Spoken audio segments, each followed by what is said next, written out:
Welcome to the JP8 report. This is James Pierce with the JP8 report, episode 439.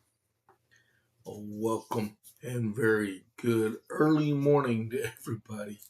Hold on just a second here. I used to do this all the time at 6 in the morning, and I transitioned to the morning brief that's starting at 6:30.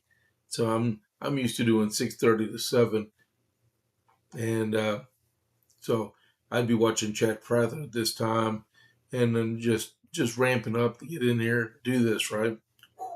Tell you what, going live at 6 a.m., man, I tell you, okay. Lots going on, and the reason why I'm doing this morning, because I have to be in Temple, Texas by 9 a.m. to do for my VA appointment I have going on this morning. And so if I do this morning from 6 to 7, I can leave the house by 7:30, be in Temple like about 8:20-ish, 8:30. So I'll be good to go. So I moved it this morning, okay? So here we go. And let's do this. Thank you all very much for tuning in. I appreciate it. Bear with me, please, okay? So follow. If you're not already a follower of the JP8 report, I please invite you to do so. To be able to do that, you'll see on the screen, you'll see the JP8 report. To the right of it, you'll see a bell. Click on the bell, and then at the bottom, you'll see follow. Click the follow button. You become a follower. All right, and then I ask you to give me a like for the episode. I really appreciate it. If you come to the page, whether any Rumble page, give them a like when you're looking when you check them out. Okay, if they really screw up really bad, take the like away, but give them a like. It helps Rumble out. It helps the people doing the show. It helps the producers. I don't have any producers, right? But it makes them feel better, all right? So, and then chat. I know it's 6 o'clock in the morning,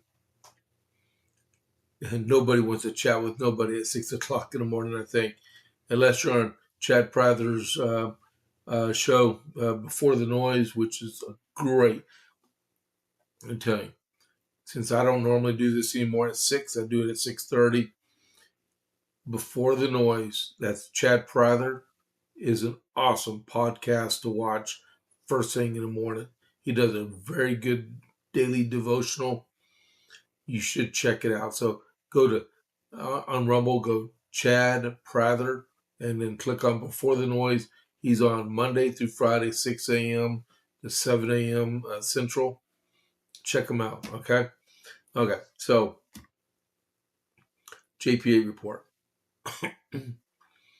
Where do I want to start? We'll go this way. America 250. The Declaration of Independence on this day in 1776 was endorsed by 56 individuals. That means it became official because yesterday the delegates from New York changed their vote from abstain to approve, so it made it unanimous through all the colonies, right? Okay, so this is what I got. Endorsing or signing the Declaration of Independence meant that 56 delegates of the Continental Congress formally and publicly pledged their lives, fortunes, and sacred honor to the cause of separating from Great Britain. By putting their name on the document, they were committing a formal act of high treason against King George III. And then, so this is an AI overview of what I was talking about. What is going on here? I am live, right? Yeah, I am live. Okay. I froze up for some strange reason. And let me check my numbers here. My numbers are a little off. I didn't separate. Okay. It looks like I'm going good now. All right. So Signing the document put an immediate target on each of the delegates' back.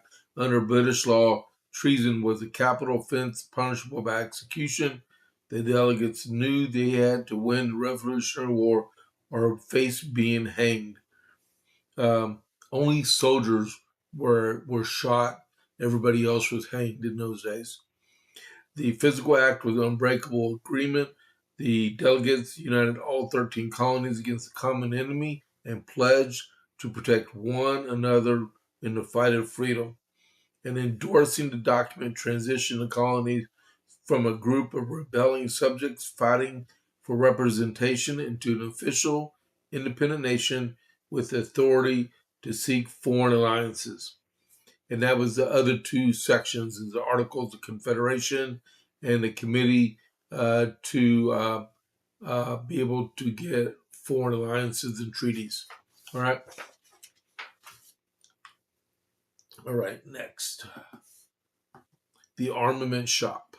Whether you're looking for your first firearm, upgrading your setup, or need expert service, Jason at the armament shop is Copper's Cove's premier source of all things shooting. Browse our wide selection of pistols, rifles, and shotguns, backed by top-tier gunsmithing, along with reloading supplies and professional cleaning to keep your firearm in peak condition. Need a transfer? We make FFL transfers fast, easy, and affordable. Need your CHL? Jason can handle those classes both online and in person. He has over 3 decades of experience. Visit the armament shop today at 115A West Avenue D in Coppers Cove, or call or text 254-560-2023, or visit www.armamentshop.com. That's www.armamentshop.com. The Armament Shop, your safety, our priority. They are a really good place to do business with. Now we have the Iran update. The Iran update, there was one huge thing that came out last night. It was the American citizen President Trump said that Iran released on Wednesday has been identified as Dina Karari, a U.S. Iranian citizen and founder of the U.S.-based Children of Mir Foundation. Her attorney, Jared Ginson, announced she is now safely out of Iran on her way back to the United States.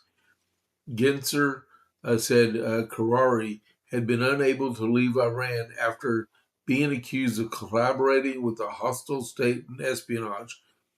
She said she was interrogated many times by Iran's Ministry of Intelligence and Security and endured enormous physical and psychological hardship, though she was never physically detained.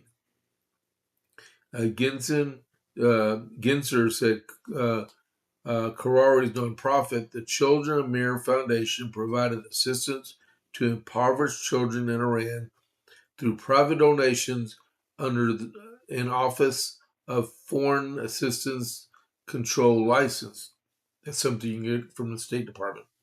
I am beyond excited to report that my client, Dina Karari, is now safely out of Iran and on her way back to the United States. Ginser wrote, thanking President Trump for his helping rescue her release. Congratulations on Miss Karari. I'm glad she's very safe and on her way home. That was the first thing. Next, U.S. conducted several daylight raids yesterday, and that was the first time in over a week that we've been able to do daylight raids because we own the night. But so over and over again. But daylight raids symbolize that we have air superiority also. Israel's Israeli foreign minister said Iran's proxies remain a threat. The IRGC naval commander vows to keep the Strait of Hormuz closed. He probably said that from a rowboat, but who knows? The State Department approves $484 million sale of C-17s to Kuwait. U.S. sanctions IRGC weapons procurement network. The CENTCOM disables blockade running ship. The vice president rules out ground troops. He says, we're not in that business anymore. President Trump predicts Iran will be defeated very soon and oil will drop all the way to $55 a barrel. That would be pretty cool to see. And then the stock market closed up 150.37 points to 52,658.64. That's what it closed yesterday afternoon. This morning, just a little while ago, West Texas Intermediate oil was not $55 a barrel yet. It is at $79.15, and Brent crude oil is at $84.11 a barrel. Excuse me. Okay, that's the Iran update. Hold on.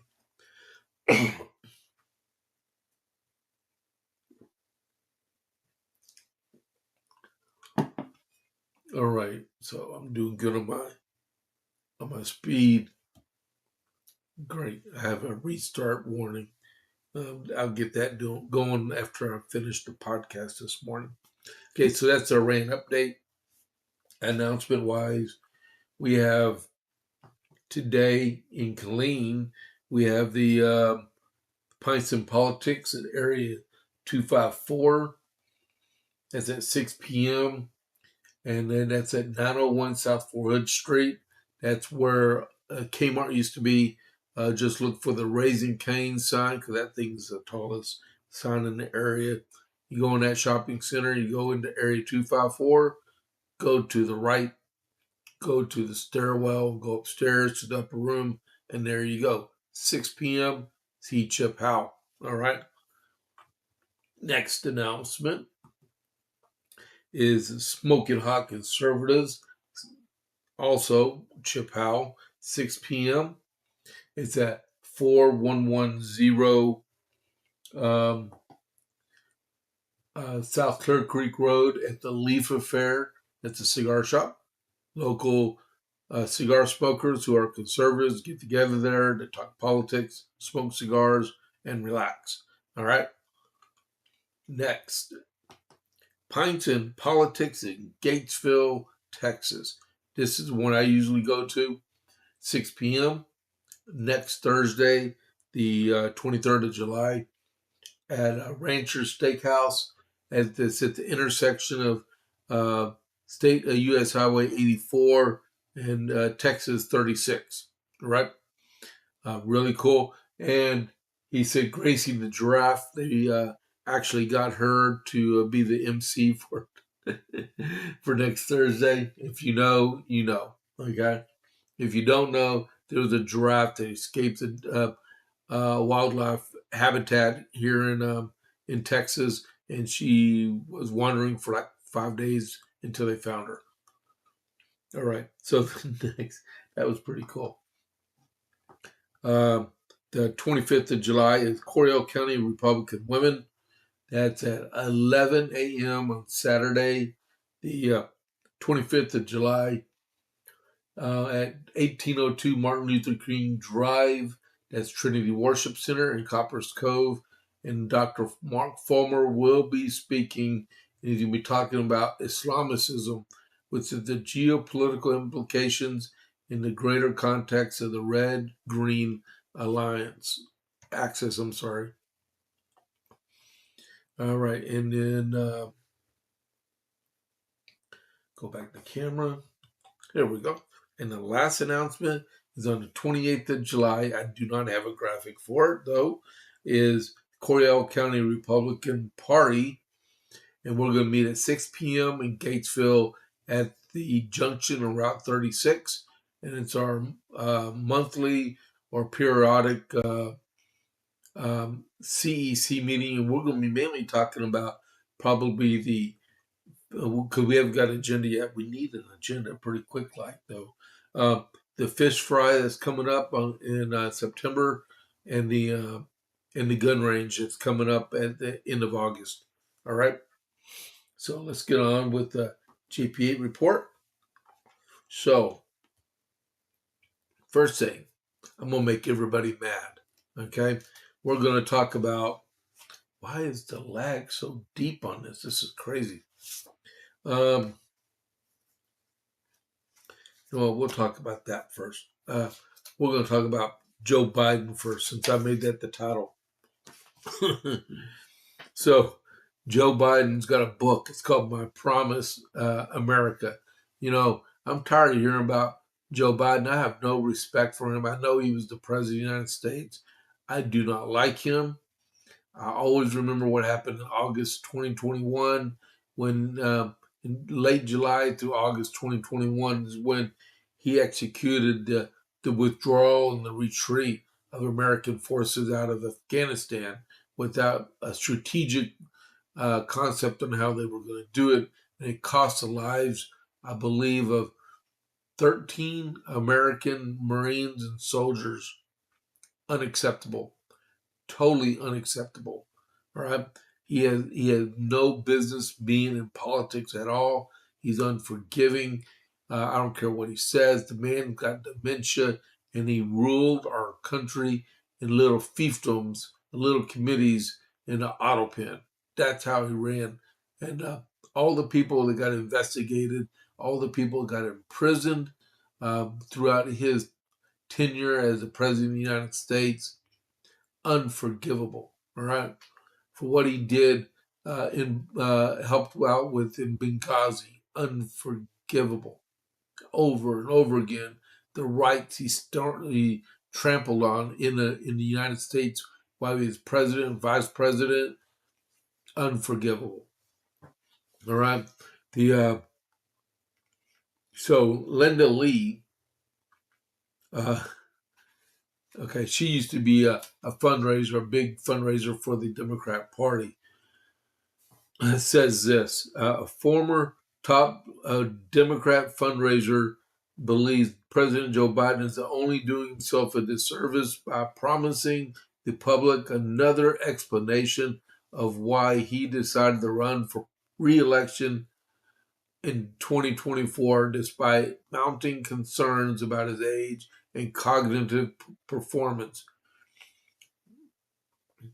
In her view, Biden's upcoming memoir, Promise Me America, will only serve to reopen painful wounds that Democrats have struggled to remove from the past since 2024 election loss, like appointing someone to run for president that did not win a primary ever. Even in 2020, when she ran for president, she quit before the Iowa caucuses. Harris is a complete loser. All right. Matter of fact, I'd rather have Joe Biden as president than Kamala Harris. Right. But I digress on that one too. In a way, she believes the book is a bit of microcosm of Biden's presidency. She's quoted as saying, "They're thinking, why can't we just shut the blank up prior to me leaving the party?" She wanted nothing to do with this guy. It was so bad when finally Biden exited on July 21st. There was no goodbye party other than a staffer one in the Rose Garden. There was nothing, Lee said. That's Linda Lee. Joe has him writing books that no one wants to read instead of fully enjoying his retirement, Lee said, referring to Jill Biden, the former First Lady. He needs to go in full retirement mode. This book he wrote is probably going to sell, let's see. I just got done watching the movie.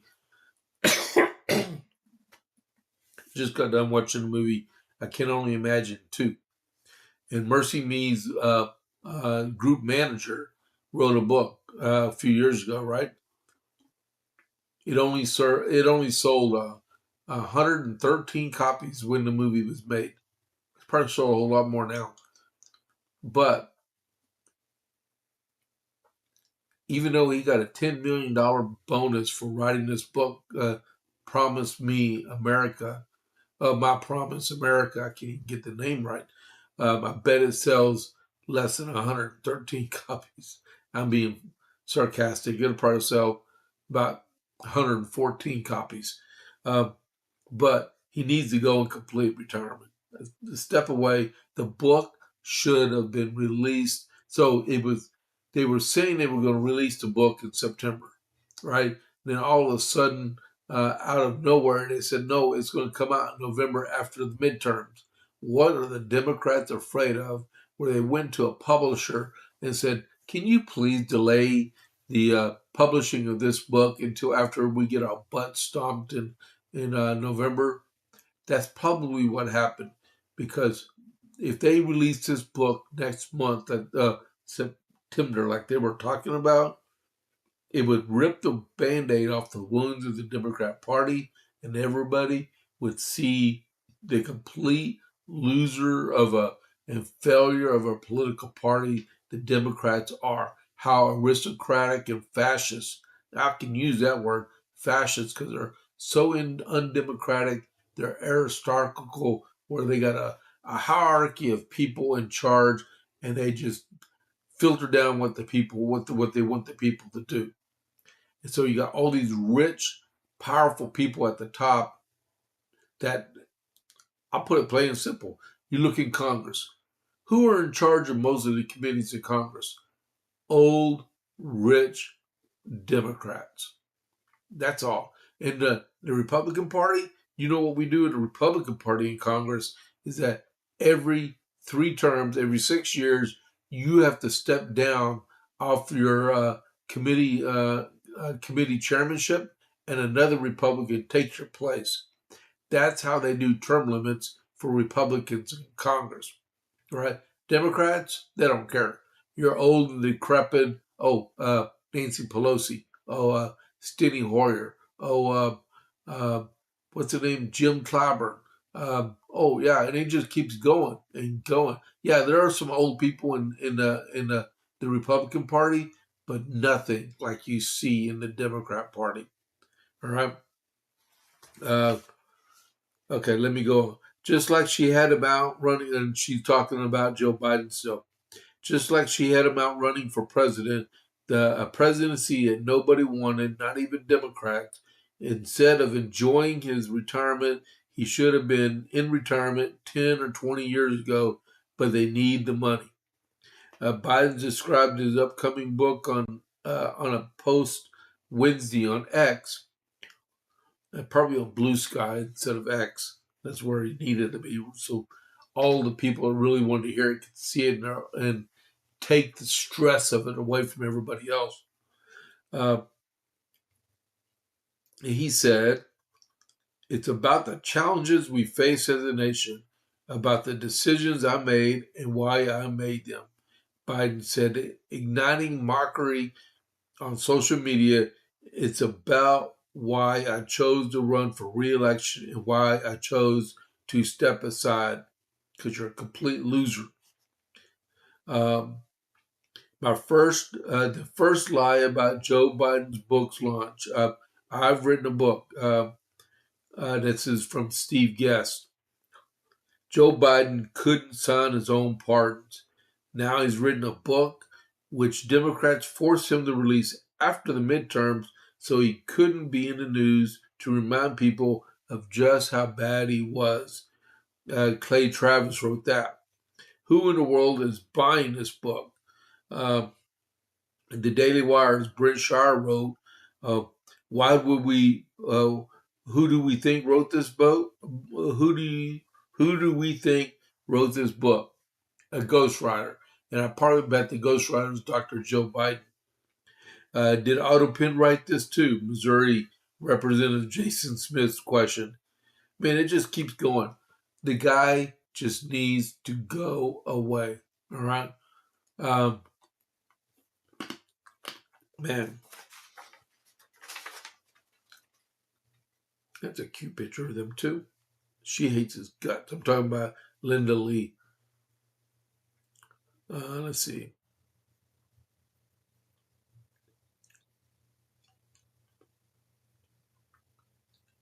And she just keeps going on why he shouldn't have written the book. The book should have been released in September instead of November. Wonder if there's a way you get an advanced copy of it and put it on the internet so people can see it. That'd be cool. All right. Is anybody alive out there? Man, I don't have any people in the chat room yet. Man. All right. So we're done with Biden. I hate talking. And what's even worse is this part. So I'm going to read about the DSA. So take your Xanax or whatever you take for depression, because this is depression. If you're either going to be depressed or you'll be angry, okay? Just printing this off last night because it took me 2 days to find this. This is concerning. So, our perspective, the Democrat Socialists of America program. The world is in chaos, but for the bosses, it's going according to plan. We can see their plan in the countless heartbreaking images coming out of war zones like Beirut, Gaza, and Tehran. We can hear it in the rumble of bulldozers making way to build detention camps and data centers. We can feel it in the air as the summer heat becomes unbearable.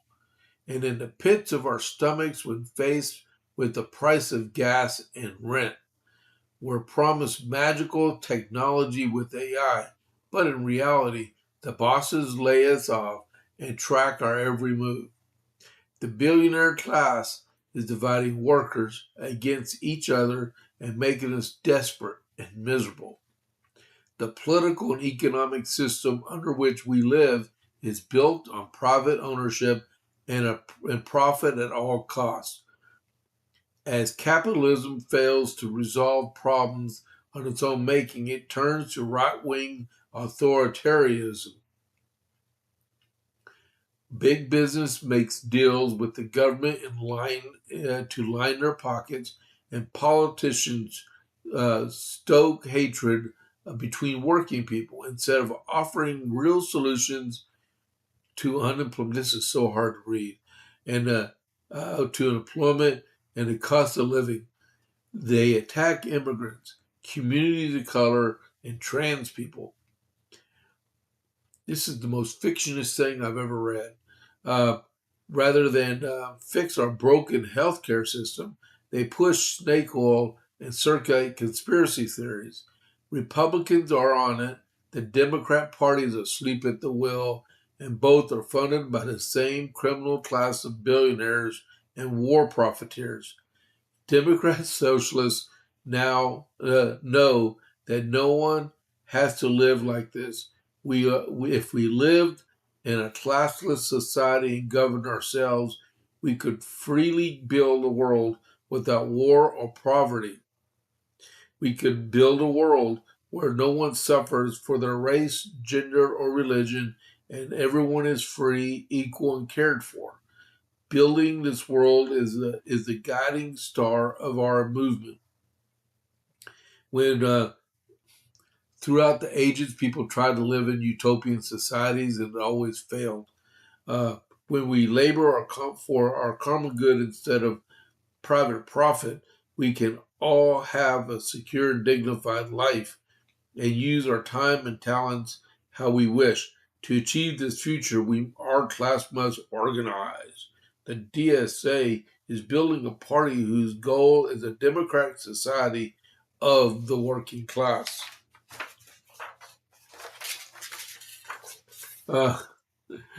Enemies are not just individual bosses, but their entire global system of capital, not just this or that cop, judge, or president, but the entire anti-democratic structure of our society.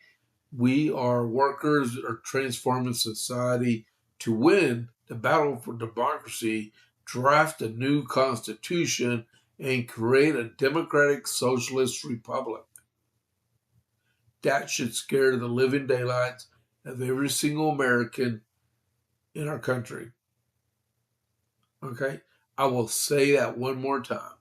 To win the battle of democracy, draft a new constitution and create a democratic socialist republic. The DSA has written this program for ending capitalist oligarchy and creating a real democracy. Some of these demands may be won under our current system, but we know complete victory will require building a society from the ground up. We push these demands to the fullest extent today so we can fight for the fullest realization in a socialist future. Join us. These people need to be locked away. Totally. There is no excuse for their actions whatsoever in our country. All right. So this is some of the stuff they were talking about. Thriving working class communities. Okay. So the freedom to flourish, expand public resources to support recreation, learning, social spaces accessible to all, establish paid family leave for all workers, a 32-hour work week with full pay and benefits, and a living minimum wage, provide free quality public education from pre-K to college, and cancel all student debt. Healthcare for all. Guarantee universal healthcare at no cost to individuals, including complete access to reproductive and gender-affirming care. Expand healthcare access and quality by investing in new public hospitals and clinics. Make all medical education and training public and free. Okay, next one is housing for all. They didn't put nothing on that one.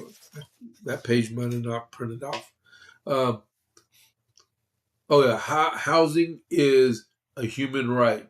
Build new public-owned social housing, strictly regulate investment properties, establish universal rent control, and guarantee the right to counsel for all tenants. Finish Reconstruction, end the legacies of slavery and colonialism, reinforce anti-discrimination laws, honor all treaties and tribal sovereignty, enact reparations, and massively invest in good jobs, quality housing, and infrastructure in neglected communities. And then end mass incarceration and police immunity. Decriminalize police departments, demilitarize police departments, disempower police departments, and redirect funding to public services, a step towards fully abolishing the prison system, which protects the rich and jails the poor, treat drug addiction and mental illness as health issues, not crimes, in qualified immunity, and empower civilian oversight bodies with real authorities over the police. Socialist feminism fights for queer liberation and the freedom for all working class women. Stop gender violence and end policies and oppress bodily autonomy and in intimate life, including patriarchal restrictions on abortion, childbirth, and child raising, gender expression, and transition, marriage and divorce, ban sex discrimination, and ensure fair compensation and support for all forms of labor. And this is crazy. I mean, I'm determined to go through this stuff, but this is unbelievable. Uh, the Green New Deal. Workers must lead lead our Democrat transition to the future, pass a federal jobs guarantee, implement massive investment in sustainable publicly owned energy and transit infrastructure, phase out the use of fossil fuels, reclaim and repair the Earth's resources for all. And then for our democracy, extend full voting rights to all permanent U.S. residents and uh, restore the right to vote for incarcerated people and people with criminal convictions, establish statehood for Washington, D.C., and recognize the right for self-determination for all U.S. territories and colonies, expand and protect voting rights, and end voter suppression. They also say for the working class people to govern, we need a new political system, end political corruption, and legalize bribery, get rid of lobbyists, dark money, Citizens United, and publicly finance all elections. Abolish the Electoral College, replace the president and the Supreme Court with an executive and judiciary chosen by and subordinate to Congress. Replace the two-party system with a multi-party democracy. Expand the House of Representatives, implement proportional and representation of ranked choice voting in all elections, and abolish the Senate. This is so anti-U.S. Constitution. This is tearing apart. Have you ever? So back in the 80s, there was a movie called America. This is the reincarnation of the movie, of the miniseries America. It's Amerika. It's a movie that starred Chris Christopherson. Okay, if you ever want to look at it, if you can even find it, it was on ABC in I believe in 1986 or 1987. Established public ownership of the largest corporations and essential industries to ensure democratic control and accountability to the people, and enact aggressive wealth taxes on the richest individuals and corporations to spend on public good and infrastructure. Uh, Empower workers to come together and fight the boss. Protect, expand, and enforce rights of all workers to form, join, and strike with their unions regardless of the industry. Support union members who organize reform caucuses, democratize their unions, and take political action. Okay, that's it. I'm depressed and furious. This is so, you're talking about the Sedition Act and treason. This is it. How? Okay, so it says, how do we get here? How do we go from here? I really hope the FBI is investigating these people. I really hope the Department of Justice has instructed other law enforcement agencies, especially the FBI, to make sure these people are investigated. I really hope the IRS is investigating where are they getting the money to do this.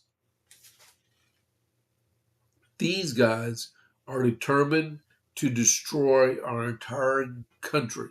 I know I talked about this a couple of weeks ago, but these people are out there. Oh, look, Covite for Life is on. Good morning, Ricky. It looks like you're doing good. I hope you're feeling a lot better. He's been sick, guys, if you didn't know. So keep praying for him that he gets better, okay? Um, but these people are bound and determined to destroy our country all the way from inside out and start anew. And communism and socialism does not work. Utopianism does not work. It only works until you run out of money. And when you run out of other people's money, there's no other money to fund it. And we're all poor and destitute and starving. And it resorts to anarchy and violence. And then it's all over with. That's all they want. Hey, Ricky, if you did not know, I started at 6. It's already 6:40. Because I'm doing the JP8 report this morning and going to, I got a VA appointment, if you didn't know. All right. At every step of the way, these DSA people have to be defeated at the ballot box and destroyed permanently. Okay. I know we can't do it in the Democrat primaries because us Republicans don't vote in those primaries. But when it comes to general election, if they're on that ballot, you have to defeat them. No matter what you think about your Republican person that's in your district, you have to defeat these Democrats and these DSA people totally. All right. Now I got to feel better after talking about that junk for about 15 minutes. Man. Trump. The president reverses Secretary's Secretary Mullen in his new policy of stopping traffic stops, which is the most effective way of finding illegal aliens in our country. He reinstated it. I'm glad he did. It was going to be temporary anyway, but the president said, no, put it back in. So President Trump on Wednesday praised the U.S. ICE and disputed reports that it would end traffic stops. He said that traffic stops are the key enforcement to immigration laws. We must be strong, it's tough and smart, and we cannot give up ICE's most important and effective crime fighting tools, the traffic stop. Once we do, we are playing right into the criminals' hands. The radical left Democrats would like to see this done, but it won't happen under my watch. Several outlets on Tuesday reported that ICE would curtail agents stopping vehicles. They're not going to. They're just still doing it. Would you believe that Tom Homan yesterday or the day before said in the month of June, 70,000 illegal aliens were deported from our country. 70,000. That is the most that's ever been deported in a single month in the history of ICE. And I wouldn't even venture in the history of the INS. That was the precursor to ICE. I don't think 70,000 people have ever been deported from our country in 1 month. That's a lot of hard work. They were talking about body cams, right? With body cams, they say give them another 2 to 3 months, and most of the agents will have body cams on them. But you can't expect you snap a finger and everybody has a body cam. They got to be procured, right? Technology costs money, and technology takes time to produce, right? You can't just roll off and here's your camera, turn it on. It doesn't work like that, all right? John Fetterman. It feels like I'm talking about Democrats today. This is crazy. John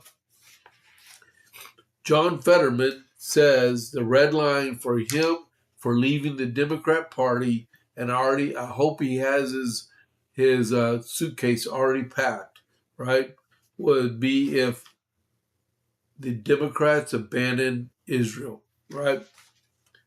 You know, you see it happening. Over half of, matter of fact, 100 Democrats yesterday signed on to a letter to defund all of Israel from U.S. funds, all right?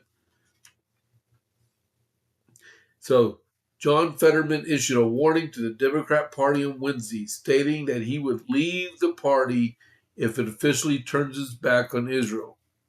The warning comes the same day after 100 House Democrats voted against sending more aid to Israel, though the amendment contained the proposal failed to pass because it had wide Republican support. If our party ever becomes or just makes it official the anti-Israel party, that's when I would leave because it would be moral clarity for me. John Fetterman said in an interview with the Hill Nation Summit in Washington. The senator claimed he could not understand why the Democrat Party, which shares a lot of similarities with Israel, would turn against the country and that fears long-term trajectory for Democrats. He, who would have made it more vocally against Israel amid a rise in progressivism among the party. My long-term concern has been with the Democrat Party, as I'm a member of. That's him, not me. Never with me. And that our party is going to back away and turn our back on Israel. You look at the kinds of individuals who are winning these recent primaries is becoming more anti-Israel and hostile toward pro-Israel people. The comments come after Fetterman emerged as one of the top bipartisan members of Congress, frequently voting for pro-Israel policies and urging his party to approve a new ballroom for the White House. Fetterman has largely declined to leave the Democrat Party, maintaining that most of his views still align with Democrats, but the senator admitted that he has recently approached about switching sides again. Hey, we'll take you. They're the you know the water is warm, it's deep, you can jump in, there's plenty of room. Come on and join the party. All right. I'll put it like this about John Fetterman. He will be primary when he runs for re-election, I believe, in 2 years. All right. Well, is it 2 years? Yeah. In 2 years, he's up for re-election, I believe, right? Uh, he will be primary, and he'll probably be beat if he wins said primary. Okay. Uh, because if he's primary, he's probably going to get beat in the primary because they don't want him in the Democrat Party anymore. So he might as well do what Phil Gramm did back in the 80s here in Texas. He converted to be a Republican and then ran for re-election and won. That's what Phil Gramm did in Texas back in the 80s. Look it up. You'll see. And he paid for his own primary, too. All right. 648. Let's see. Do we want to talk about that? Governor Abbott is cracking down on birth tourism here in the state of Texas. It all started when people started noticing in Mission, Texas, about billboards encouraging people to come to the United States and have babies, right? The Texas HHS Commission is cracking down on birth tourism in response to a directive by my governor, Governor Greg Abbott. He said, I am pleased to announce that HHSC, Health and Human Services Commission, took decisive action based on my directive last week, Abbott said in a statement Tuesday. Regardless of what the Supreme Court of the United States may have said, U.S. citizenship is not for sale in Texas. Texas will not tolerate the exploitation of our healthcare system as a pathway to skirt federal immigration laws.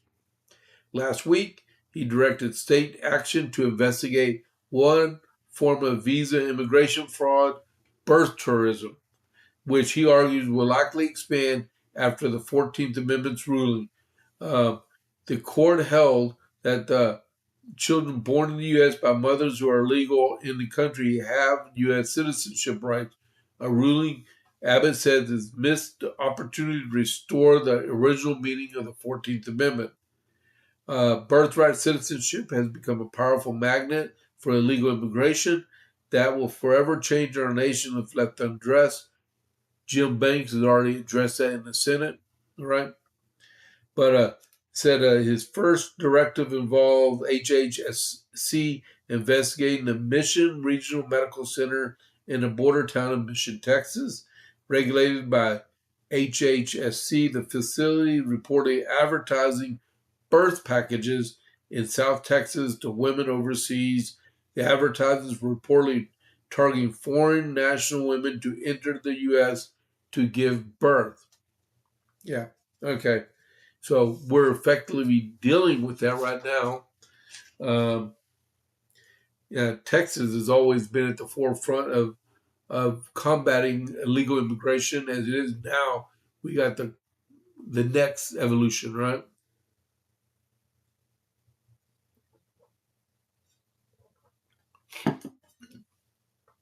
Oh, I have someone watching from YouTube. I bet that's Luke. Okay. Luke told me he's been having a problem with Rumble, so he switched over to YouTube. So he's been watching me that way. All right. So probably one of the last things we read about this morning is uh, in Michigan. We were just talking about DSA, right? Well, DSA has another. They're running for the United States Senate in Michigan against Mike Rogers, the Republican. Uh, this fake doctor El Sayed is running against him. Well, he's got to get past Haley Stevens first, but she's an incompetent congresswoman in Michigan. You should have seen her on TV the other day. Oh man, I do not know how she won re-election in her district, but she is out there. This guy's probably going to trounce her in the polls, and he'll be going up against Mike Rogers because Gary Peters, the Democrat senator from Michigan, who should have been defeated, Gary Peters is one of those where Jay Jones was running against him 6 years ago, right? Jones was winning the night of the election, and then overnight, like clockwork, they started counting more and more of these mail-in ballots, and then they surpassed Jones and just kept going and going, and Jones got trounced. Okay, that's how Gary Peters won re-election, but he decided to not try it again. He didn't want to try his luck, so he's not running. So Haley Stevens is running against El Sad. Michigan's Senate race shapes up as one of the most consequential in the nation. Trump endorsed former Congressman Mike Rogers, stands as the clear Republican frontrunner as he waits to win the tight Democrat primary. The Senate seat has been left open by Democrat Gary Peters. I told you about him, who announced his retirement in January, following Mike Rogers' narrow loss to Senator Schlosskin in 2024 by fewer than 20,000 votes. Even as President Trump carried the state, the seat is viewed as prime opportunity for Republicans to flip it. We want to be a part of the arsenal of democracy here. Mike Rogers, a former Michigan congressman, told the John Solomon Reports podcast on Wednesday. He said his key priorities include making Michigan's automobile industry more competitive through lower energy rates, protecting American jobs, Chinese competition, and recovering jobs in the defense industrial base and reintroducing skilled trades in high schools. He noted that the Trump plan has actually started working to help Michigan's auto industry recover through tariffs, and argued that targeted tariffs could ensure trade is far from and protect local is fair trade and protect local agriculture. On the Democrat side, the primary has become a two-person contest after State Senator Mallory McMorrow dropped out of the race, leaving candidates Abdullah Syed and Congresswoman Haley Stevens. Stevens' campaign centers on manufacturing jobs in Michigan's auto industry, while Syed is running on a platform of Medicare for all, campaign finance reform and abolishing ICE while making the war on Gaza a focal point in his campaign. Al-Sayed, a former Detroit health official who has the endorsement of progressives like Bernie Sanders and Alexandra Ocasio-Cortez, or Sandy Cortez, we call him the Mamdani of Michigan, who takes the whole platform and all he's good. You shouldn't underestimate a guy who's charismatic and has the ability to communicate, Mike Rogers said, adding, we can weave a pretty good story about why socialism is good for you. That's what he said. Rogers criticized LCN's association with Hassan Piker, that's the racist podcaster. He lives in Podcastistan, right? Who said America deserved 911 during the 2019 Twitch live stream, as well as Al-Sayed's response to a violent incident in Temple, Israel, in West Bloomfield, where a gunman drove a truck with explosives into a synagogue. Al-Sayed said that the gunman had lost his family in Lebanon and that hurt people hurt people.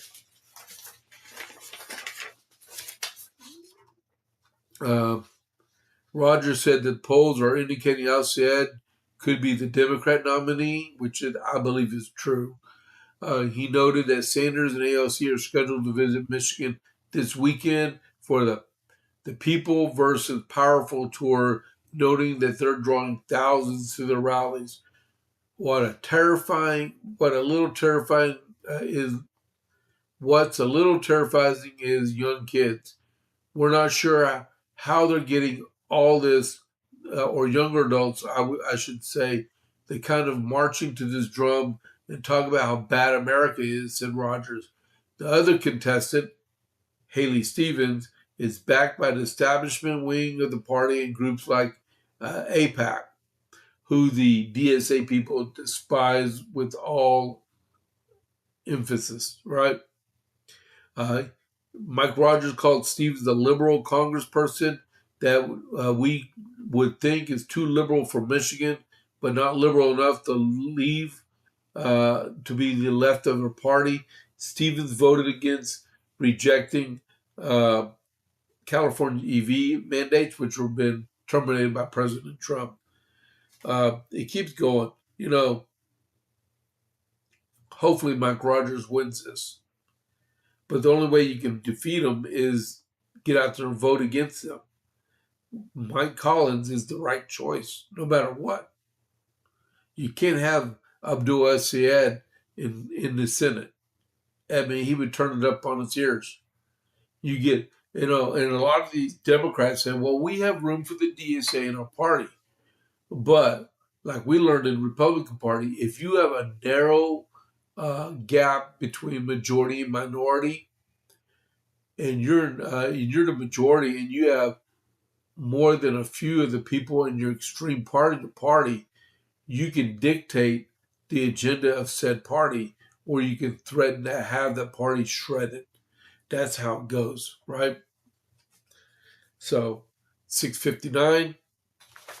I covered almost all my material for the day. Wish me luck on my VA appointment in just a minute, and I'm going to be leaving I'm going to raid over to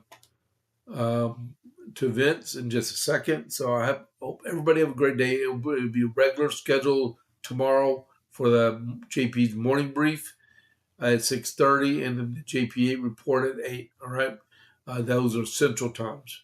But thank you don't forget. The president has a speech tonight at 9 p.m. Eastern. SpaceX has Flight 13 going off at 6:30 p.m. Eastern. And then Spain will be playing against Argentina on Sunday for the World Cup. All right. Thank y'all very much for tuning in today on this special edition of the JP8 Report. I really appreciate it. I'm going to initiate the raid. I hope everybody has a great day, okay? Thank y'all very much for tuning in. The raid has been confirmed. I will catch you on the flip side. This is James Pierce with the JP8 report. I'm out.